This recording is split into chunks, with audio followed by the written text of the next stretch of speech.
Hello, welcome to Computer Networks online lecture series. Myself Reema Rawal from LG Institute of Engineering and Technology in the Department of Electronics and Communication. In today's session, we are going to see the unit medium access layer, and in this unit, we are going to see the topic carrier sense multiple access protocols in this session. So carrier sense multiple access protocol, it is also known as CSMA protocols. So that CSMA protocols and the types of it that we are going to see in this session. So let's start it. So first of all, let us see what is carrier sense multiple access protocols. So protocols in which station listens for a carrier, that means a transmission or a transmission signal, and it acts accordingly, that is called as carrier sense protocols. That means, as the name suggests, in these protocols, the carrier or the data signal that is to be transmitted is sensed, and according to that, the data transmission takes place, and it will act according to that. That is known as carrier sense multiple access protocol. That means the data access is done according to the sensing of the carrier or transmitted signal. That is called as carrier sense multiple access protocols. Let us see different types of carrier sense multiple access protocols. So here the first one is persistent and non-persistent CSMA. This is the first type of CSMA protocol. Second one is CSMA SID, that is called as carrier sense multiple access with collision detection. So as the name suggests, here collision is detected using this protocol. Now what is collision? So whenever at the same time two simultaneous data tries to access the same channel, collision occurs and the data loss happens. So at this stage, the collision detection is necessary. So such protocols are called as CSMA CD protocols, which is carrier sense multiple access with collision detection. Now these protocols can only detect the collisions. Now the next protocol is the advanced of this, that is called as CSMA with collision avoidance. That means this can not only detect the collision, but that can also avoid the collisions. So these are the three CSMA protocols. First one is persistent and non-persistent CSMA. Second is CSMA CD. Third one is CSMA CA. Let us see each of these in detail. So the first one is persistent and non-persistent CSMA. So in this, the first one is one persistent CSMA. Now here there are different classifications based on the persistent CSMA, like one persistent, non-persistent, P-persistent. What does that mean? That we are going to see. We are starting with the first one, that is one persistent CSMA. So the protocols are called as one persistent CSMA or one persistent protocols because the station transmits with a probability of 1 when it finds the channel idle. That means here the probability of receiving the correct data or transmitting the data is 1. That's why it is called as one persistent CSMA. So here 1 indicates the probability 1 for data transmission. That means successful transmission. Next is non-persistent CSMA. So here before sending a station senses the channel, and if no one else is sending, the station begins doing it itself. And if the channel is already in use, the station does not continuously sense it. Instead, it waits for a random period of time and then repeats the algorithm. And now, if it becomes available, it will send the data.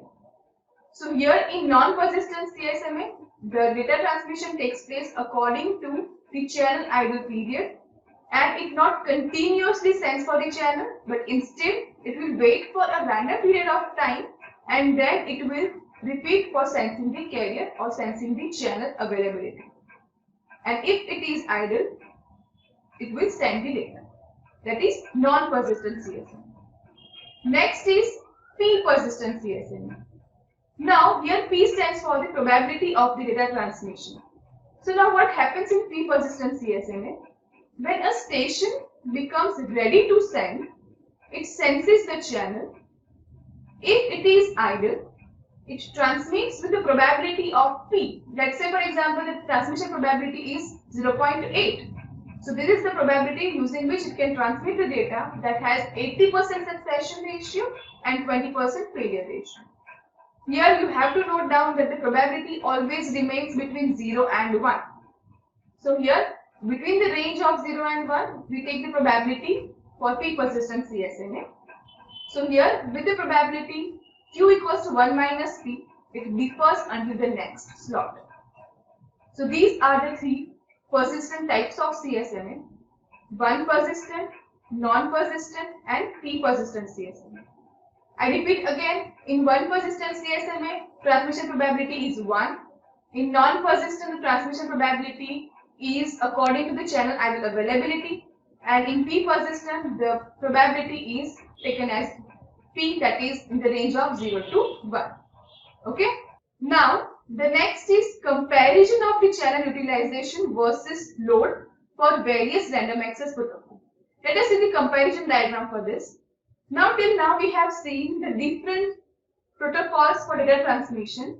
Here we are comparing the graph of it. The first one here indicates 0.01 persistent CSMA graph. Next is non-persistent CSMA.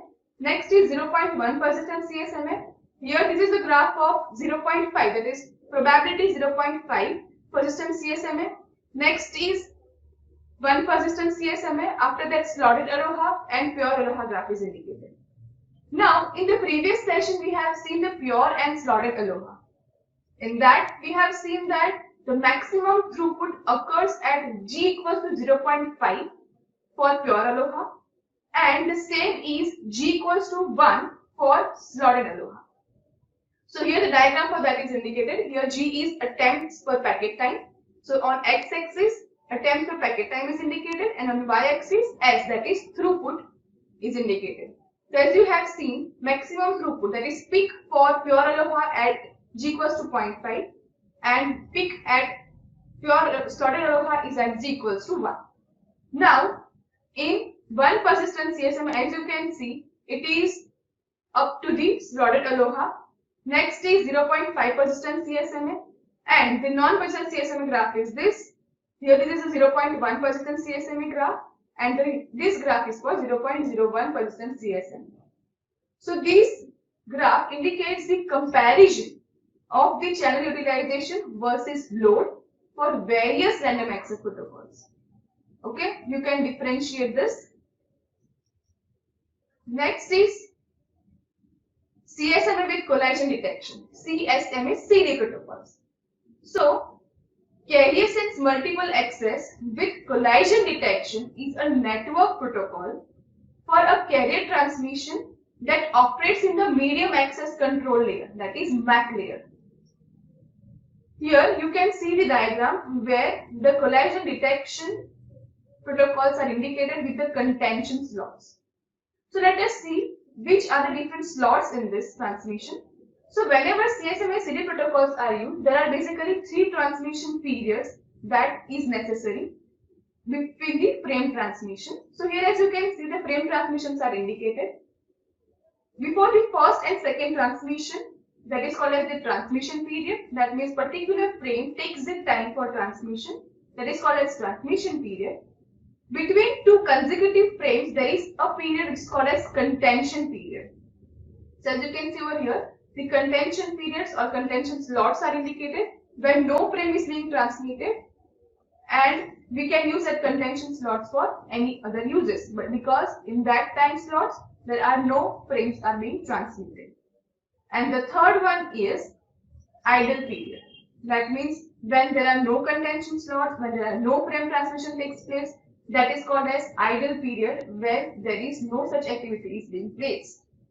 So CSMA collision detection has three periods: transmission period, contention period, and idle period. You can indicate this using this diagram between the frame transmissions. Okay. Now, next is CSMA-CA, that is CSMA with collision avoidance. So, in contrast to CSMA-CD, that is carrier sense multiple access with collision detection, this deals with collisions after their occurrence. CSMA-CA prevents collisions prior to their occurrence. That means they avoid the collision, they don't let it happen. So, if the channel is not clear, the node waits for a randomly chosen period of time and then checks again to see if the channel is clear. This period of time is called as the back-off factor, and it is counted down by a back-off counter. So you need to remember what is back-off factor. I repeat again, if the channel is not clear, the node waits for a randomly chosen period of time and then checks again to see if the channel is clear. This period of time is called as back-off factor. Okay. Now, next is collision-free protocols. Now, these protocols are protocols which gives the collision-free transmission.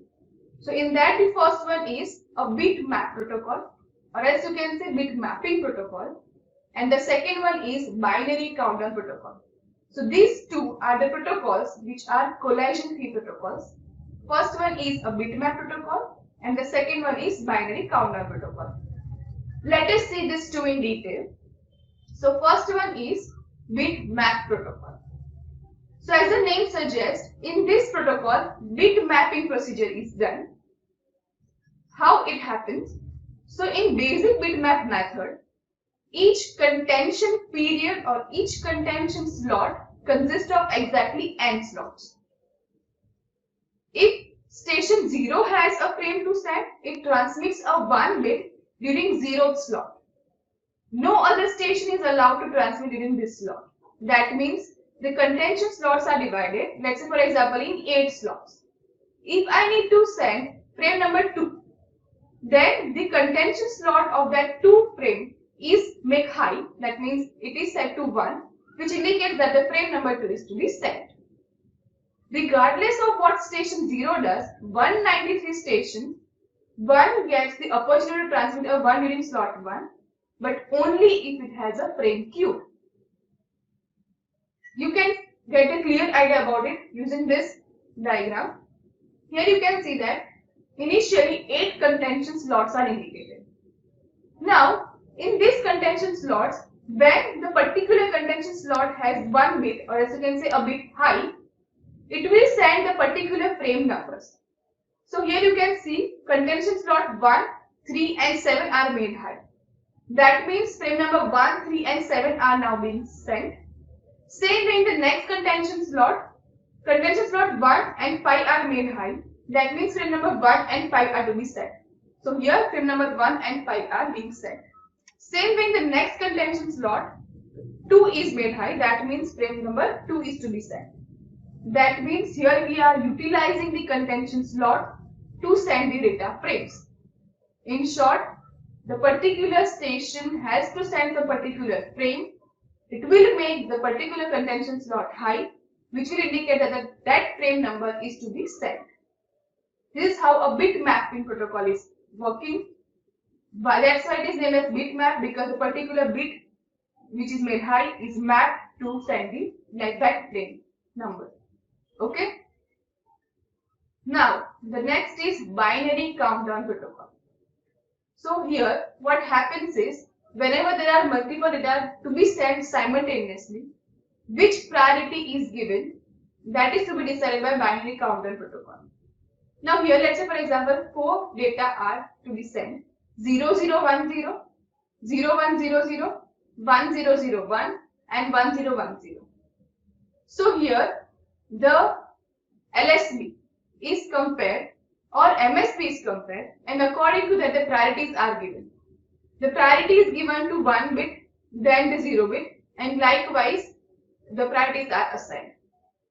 So as you can see over here, the most significant bit is considered. So in the first two cases, MSB is 0 and in the last that is 1. So last two are given priority first, but they both have 1 MSB. So now that will move right hand side to compare the next bit, which is 00 again. So again it will shift to the third bit, where the third one has the 0 and the fourth bit data bit has the 1. That means the fourth is given the priority. So likewise the priorities are assigned and the data is transmitted from the station. That is called as the binary countdown protocol. Now, as we have seen in the slotted aloha, in which the time has discrete interval and each interval corresponds to one frame, and this approach requires the users to agree on slot boundaries.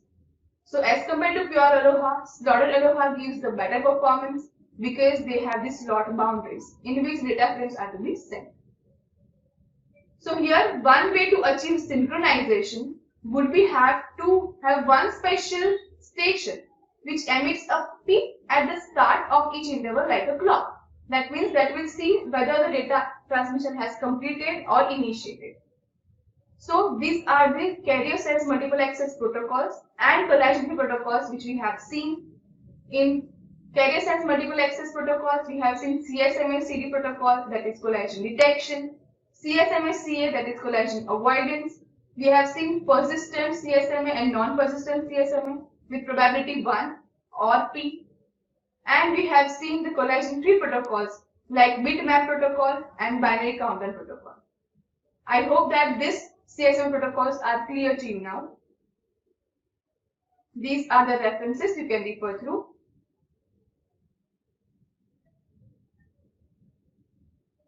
Thank you. Thank you for listening.